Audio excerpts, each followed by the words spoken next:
Hello, I'm Annalisa, and today I'm going to be doing a watercolor bookmark, and it's going to be based on hobbit holes from Lord of the Rings and the gardens that surround them.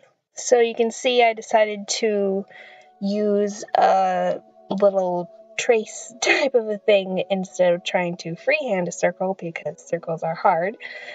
And that was one of my novelty erasers that I got from Fred Meyer's a while ago. You can see my stationery haul from a while back. I'll link below if you want to know more about that. But as I'm getting started, I'm trying to figure out what kind of color I want for the hobbit hole door. This idea for this bookmark was mostly based on Bilbo's hobbit door, the particular image in my mind being when Gandalf was carving the little symbol on it to tell the dwarves where to go. I'm also very fond of Sam's little garden that he has in the final scenes of Lord of the Rings and things like that.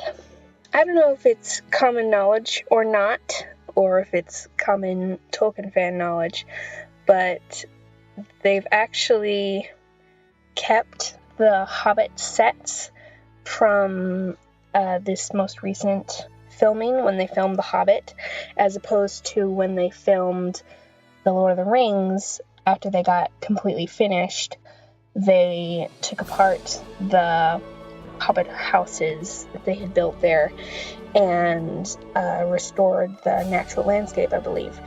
But this time they decided to leave it there. I don't know if they had a different deal with whoever's land they were using, or fully bought it, or something different, but they left them there, and the gardens that they have there are still kept up. And so I'm not sure which year it was, but I think this last year and possibly years before that, the gardens surrounding these real life hobbit holes have won national awards for best flower gardens. So I just really like that. They obviously have some pretty great people taking care of that stuff still. And while I'm thinking of it, I'll mention this pendant I have in the upper right corner. I got that for Christmas a couple years ago. My mom got it for me from an Etsy seller.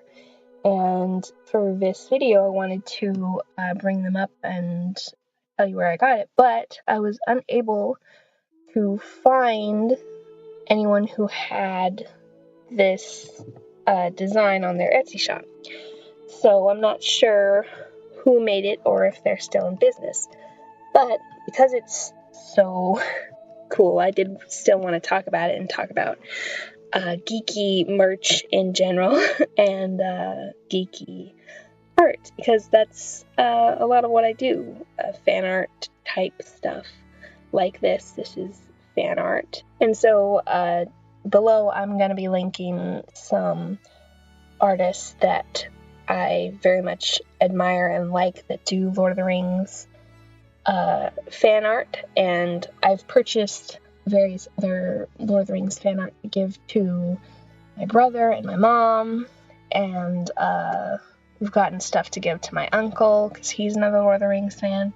So we're just a big Lord of the Rings fan jewelry t-shirt artwork type family. So I'll be linking a bunch of shops below that have some of my favorites kind, and some are pendants that are very similar to this with the glass and the bits of map in it, but instead of like this pendant, which is centered around Ithilien between Mordor and most of Gondor, the only pendants I could find that were most similar to this were pendants of maps of the Shire and of Mordor, and the one that I thought was the coolest was Shire on one side and Mordor on the other, and it's like a good and evil type duality type thing.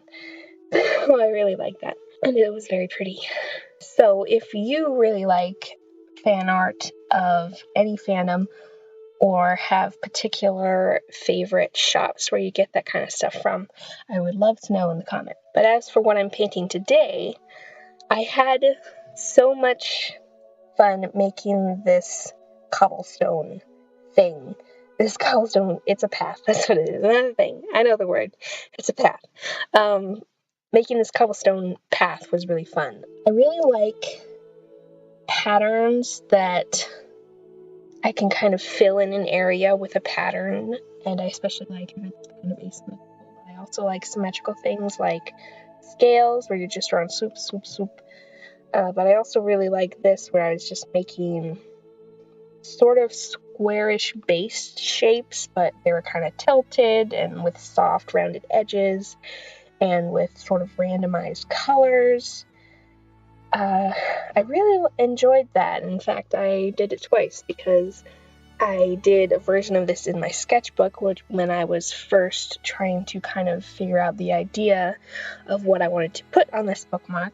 And instead of just putting a little bit of the cobblestones and then figuring that I would actually do the full thing later on in my actual painting that I was making, I just fill it all in with pencil, and I just enjoyed it very much. I found it very relaxing.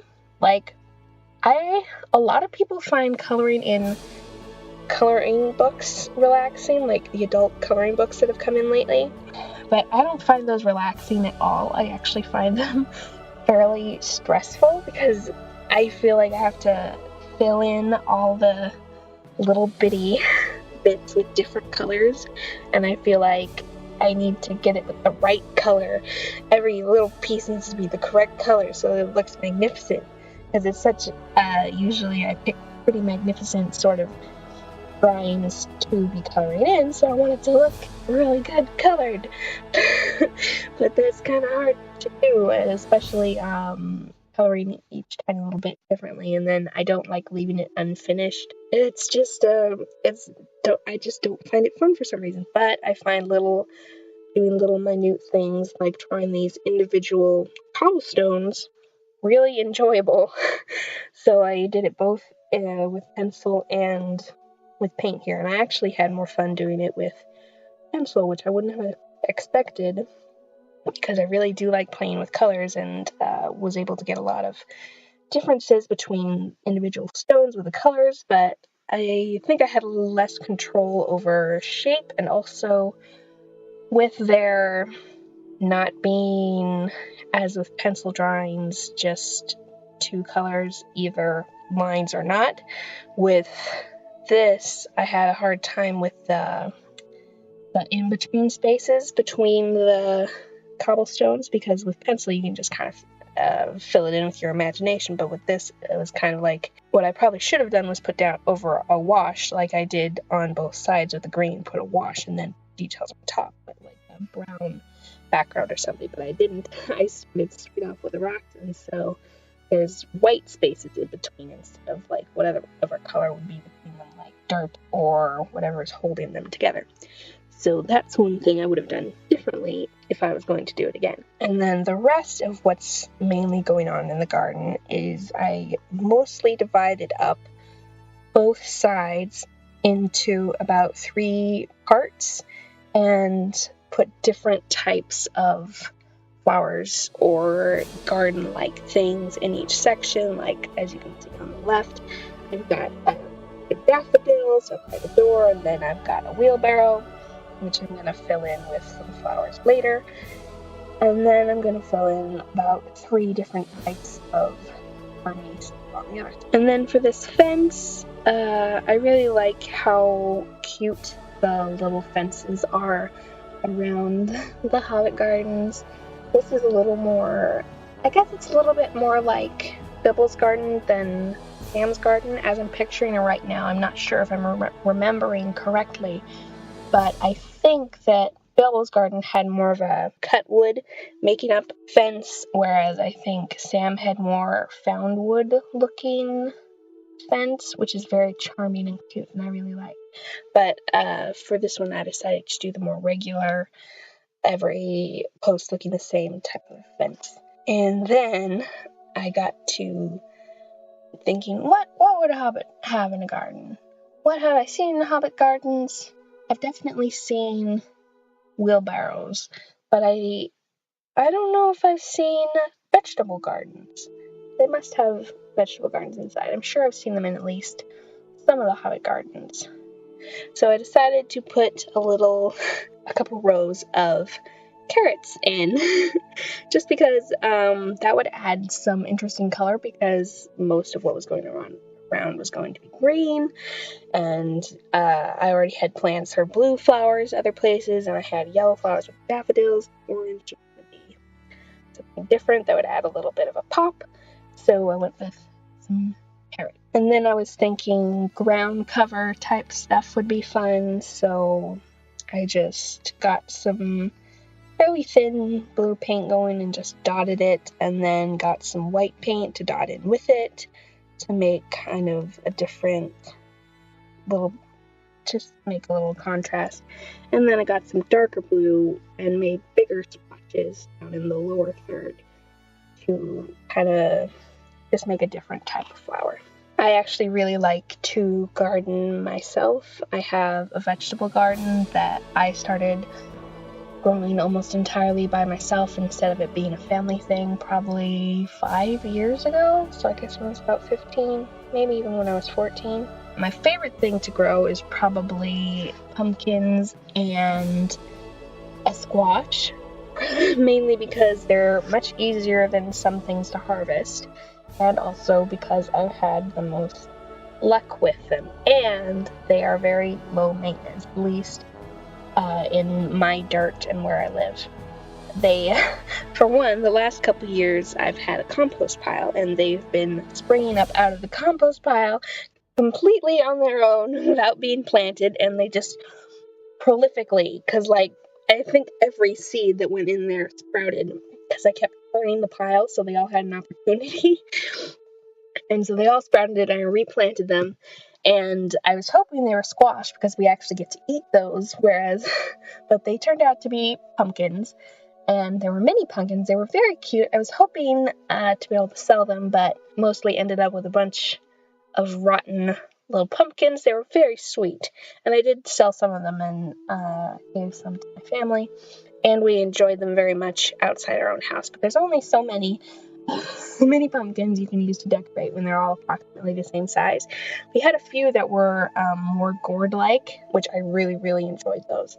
I actually brought that one inside. Had a gourd that was a white gourd and had a very thick skin, so it wasn't going to rot nearly as quickly as the rest.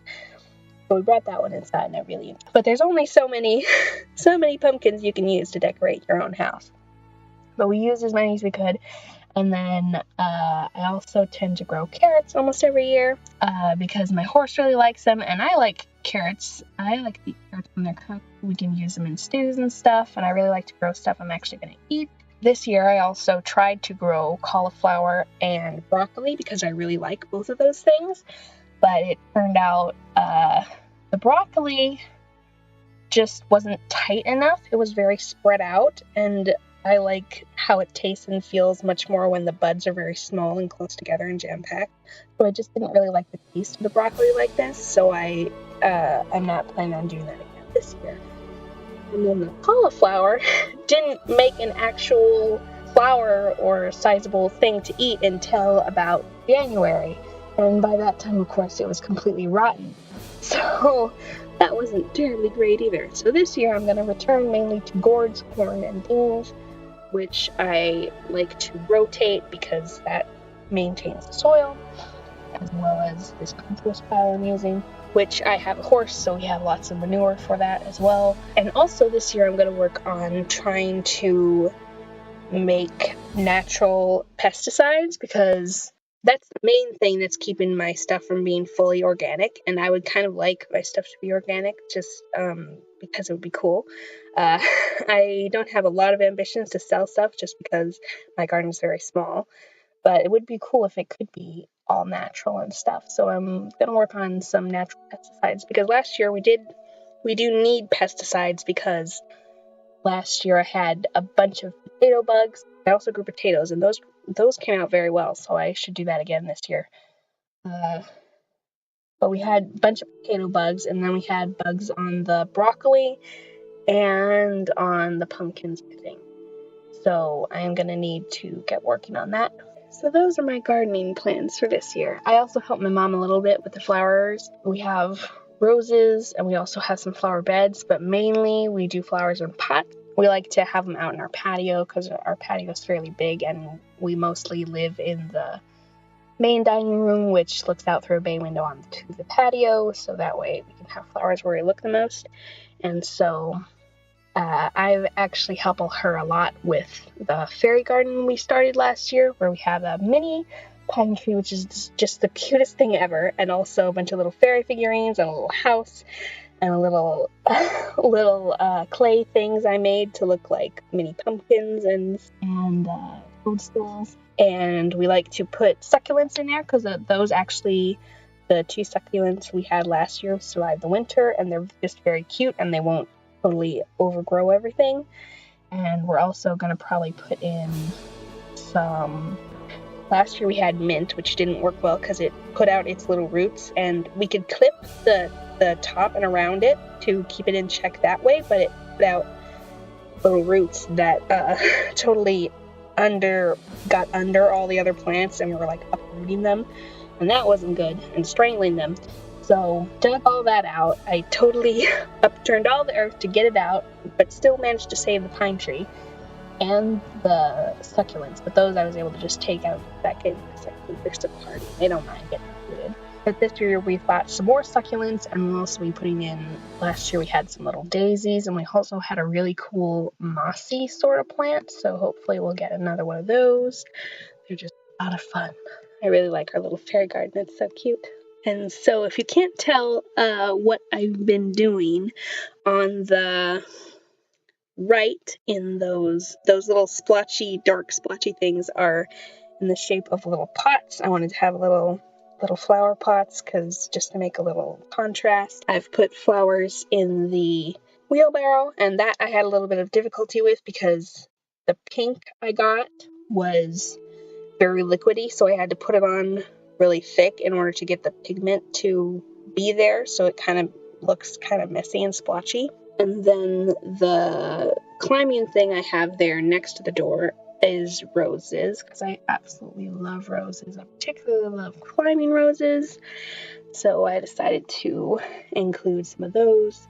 And so now I'm working on the outlining with pen because it just looked a little too vague. I had been planning from the beginning on always doing outlining. I just wanted to do it later because I felt like using colors would kind of free up my creativity because I was feeling kind of stumped on what I wanted to do for the flowers.